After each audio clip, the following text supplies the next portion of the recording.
Thank you. Yes. Thank you. Hi, I'm Cecilia from Swedish Match.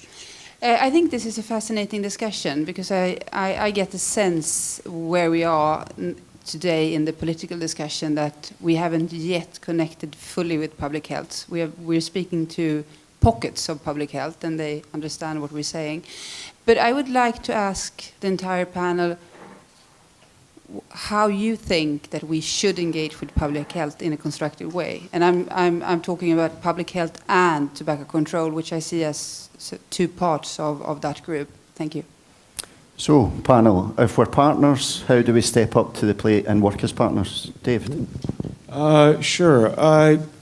One area where I would disagree with some of the comments that have been made is there's the comments about public health, like everybody who's involved in saying anything on this topic from an anti-smoking or anti-tobacco side is public health. They're not. It's like calling creationists evolutionary biologists.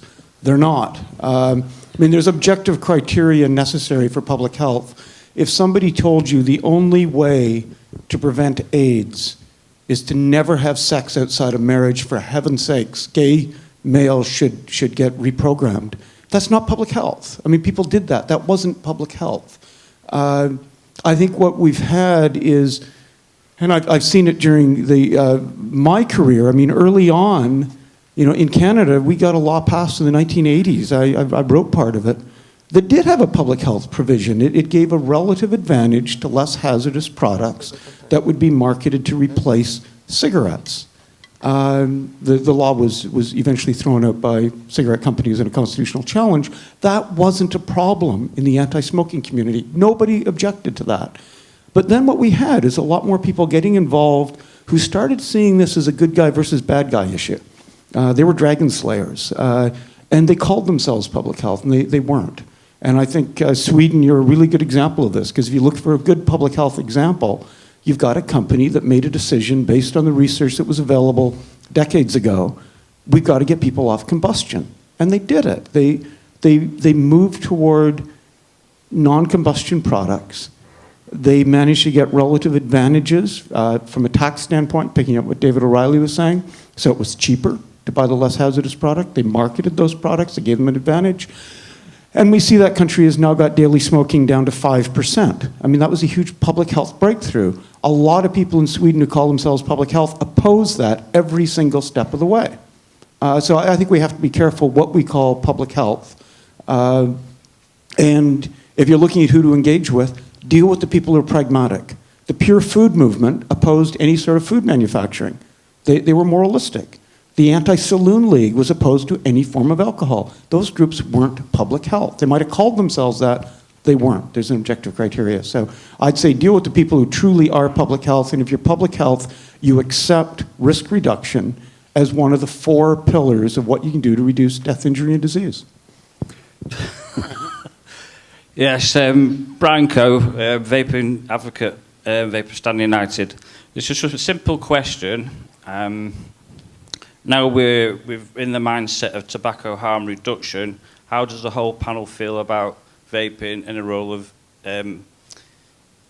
harm prevention, where this tackles the market, well, not the market, where the smoking prevalence starts in teenagers?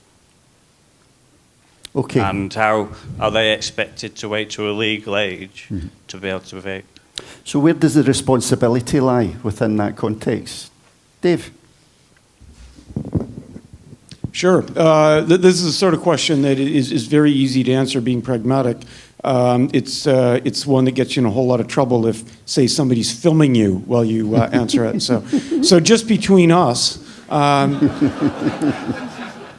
it's not a problem. That what we're talking about is risk reduction.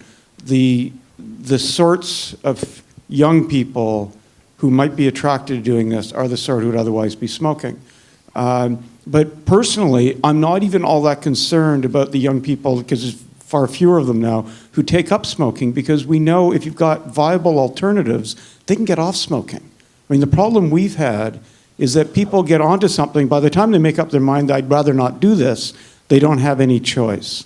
I think giving people realistic options, giving them truthful information, works really well in public health. And I would do the same, and I would not get in the way of somebody who's, say, 16 and says, I'd rather do this than smoke my cigarettes. And I'm not particularly concerned about people doing real low-risk things. I don't stand in the way of a 17-year-old walking into a Starbucks. People do things.